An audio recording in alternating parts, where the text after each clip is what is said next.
Bonjour à toutes et à tous, bienvenue sur Génération XX. Je suis Siam Gibril, sa fondatrice.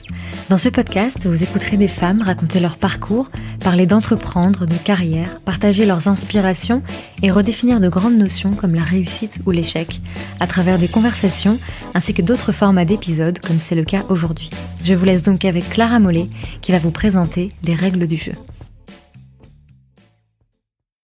Le monde du travail, c'est pas l'école. Il obéit à ses propres règles.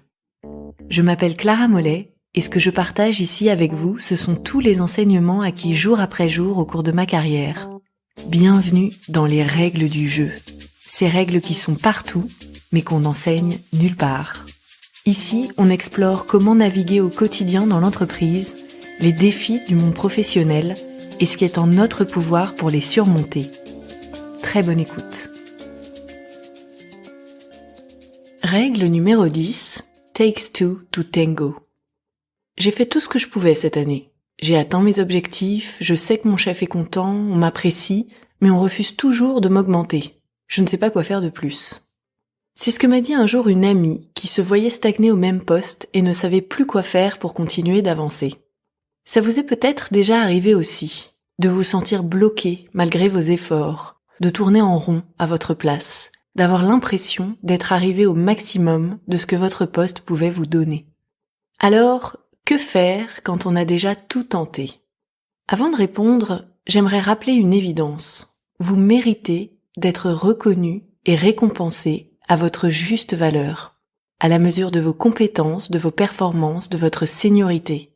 L'objet de ces règles du jeu, c'est d'abord de vous le rappeler et ensuite de vous montrer tout ce qui est en votre pouvoir pour y arriver. Et la bonne nouvelle, c'est qu'il y a beaucoup de choses en votre pouvoir, beaucoup de choses qui dépendent de vous, que de vous, et qui peuvent faire une grande différence dans votre quotidien et votre carrière. Mais bien entendu, tout ne dépend pas de vous. De nombreux facteurs extérieurs vous impactent directement, mais sur lesquels vous n'avez aucune prise. Tout ce que vous pouvez faire, c'est votre maximum. Et si les choses ne fonctionnent pas comme vous voulez au final, c'est peut-être pas de votre faute. Alors, comment en être sûr ? Comment savoir qu'on a réellement épuisé toutes les possibilités de notre poste et que c'est lui qui ne nous convient plus ? Il existe, à mon avis, 4 critères pour le déterminer. Le premier, c'est les perspectives. Votre poste doit vous mener quelque part. Personne n'intègre une entreprise avec l'intention de rester à la même place pendant 10 ans. Tout le monde souhaite avancer, progresser, apprendre et in fine, s'épanouir. En échange de votre travail et de vos efforts, votre entreprise vous doit opportunités et perspectives. Le second critère, c'est la progression salariale. Tout travail mérite salaire et toute progression mérite augmentation. Votre salaire, c'est le reflet de vos compétences, de vos performances, de votre seniorité. Il est censé accompagner votre progression et rester corrélé à votre évolution. Il n'y a aucune raison de brader sa valeur. Le troisième critère, c'est la visibilité. Votre poste doit être un tremplin, pas un placard. Même si, on l'a vu, la visibilité est à conquérir, le poste que vous occupez doit vous offrir la marge de manœuvre pour le faire. Car comment devenir visible si on n'a rien d'intéressant à montrer ? Le dernier critère, c'est la bonne volonté de vos supérieurs. Heureusement, c'est plus rare, mais il peut arriver que l'on fasse face à des supérieurs hiérarchiques de mauvaise volonté. Ça m'est arrivé. L'un de mes chefs ne m'aimait pas. Et il a passé les 5 années de notre collaboration à essayer de me freiner, en minimisant mes résultats, en essayant de m'exclure d'opérations intéressantes ou de voyages professionnels.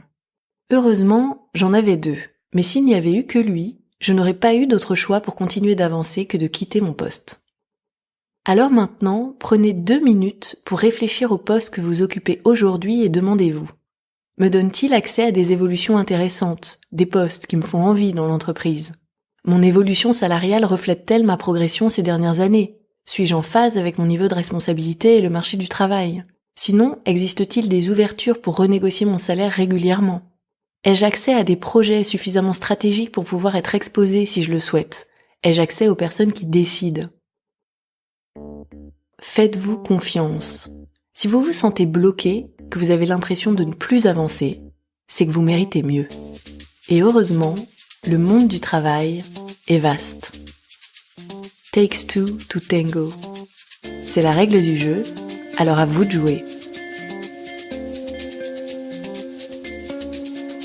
Nous sommes à la fin de cette série sur les règles du jeu.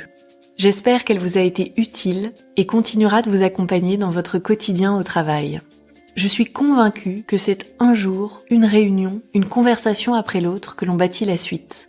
Et qu'en inversant les perspectives au travail, en étant actrice, en prenant la main, on a tout le pouvoir de faire bouger les lignes.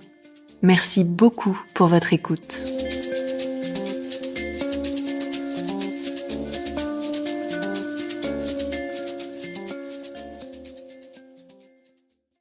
Merci beaucoup pour votre écoute. Si vous avez des questions, des suggestions ou que vous souhaitez interagir avec nous, rendez-vous sur notre compte Instagram @GénérationXX et sur notre site internet generationxx.fr, rubrique Contact. À très vite.